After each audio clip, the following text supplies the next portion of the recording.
আসসালামু আলাইকুম, সবাই কেমন আছেন? আশা রাখছি আল্লাহর রহমতে ভালো আছেন। এই রমজান মাসে আলহামদুলিল্লাহ আমরাও ভালো আছি। আজকে একটু কাস্টার্ড বানাবো, এর জন্য এই রেসিপিটা নিয়ে আসলাম আপনাদের মাঝে।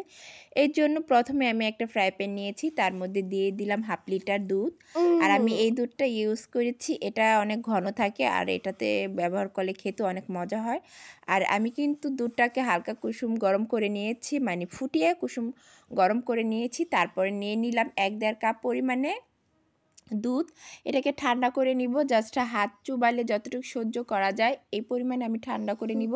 তারপর দিব কাস্টার্ড পাউডার, এই তো দিয়ে দিলাম। আর আমি যেহেতু 1/2 লিটার দুধ নিয়েছি, এর জন্য আমার লাগবে জাস্ট 5-6 থেকে 7 চামচ পরিমাণে কাস্টার্ড পাউডার।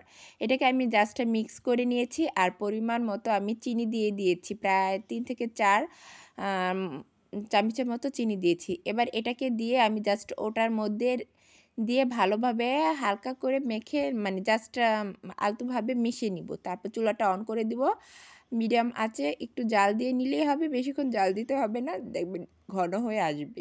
এই তো এদিকে ঘন হয়ে আসছে, আর আমি চুলাটা একটু কমিয়ে দিয়েছি। তারপরে এদিক ওদিক করে ভালোভাবে নাড়াচাড়া করতে হবে। আর এটা কিন্তু বেশি নাড়াচাড়া করতে হবে, নাড়াচাড়া না করলে কিন্তু এটা জমাট বেঁধে যাবে। তারপর জাস্ট 1 ঘন্টা রেখে দিয়েছিলাম, দেখুন ঘন হয়ে গিয়েছিল।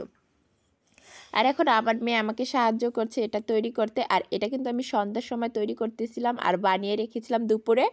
তারপরে দিয়ে দিলাম আমি জাস্ট আঙ্গুর ফল, কলা, আর দিয়ে দিলাম আনার, আর দিয়ে দিব জাস্ট, আর দিব আপেল। এই তো এগুলো দিয়েই জাস্ট আমি আজকে এই ফলটার মানে কাস্টার্ডটা তৈরি করব। আর আমি যেভাবে তৈরি করেছি সেই রেসিপিটাই আপনাদের দেখাচ্ছি। জাস্ট আপনার কাছে কয় পদের ফল থাকলেই হবে, যেমন কলা, আঙ্গুর ফল, আনার, তারপরে যা থাকে ওটা দিয়ে সিম্পলভাবে করে নিলেই হয়ে যাবে। আর একটা চেষ্টা করবেন কি, যেই ফলটা পানি ছাড়ে ওই ফলটা না দেওয়ার জন্য। আর এগুলো পানি ছাড়ে না, তাই আমি ফলগুলো দিয়েছি।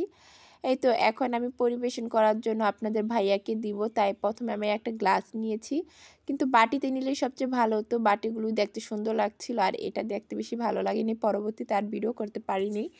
যাই হোক, এবার গ্লাসে নিয়ে জাস্ট আমি আবার পরিবেশন করলাম। একটু উপরে দিয়ে দিলাম আনার, আর দিয়ে দিলাম আঙ্গুর ফল, তারপর দিয়ে দিলাম স্ট্রবেরি। এই তো এদিকে আমার রান্না শেষ, বানানোর রেসিপিটাও শেষ। এখন আপনাদের ভাইয়াকে দিব, আজান দিয়ে দিবে আর সে খাবে।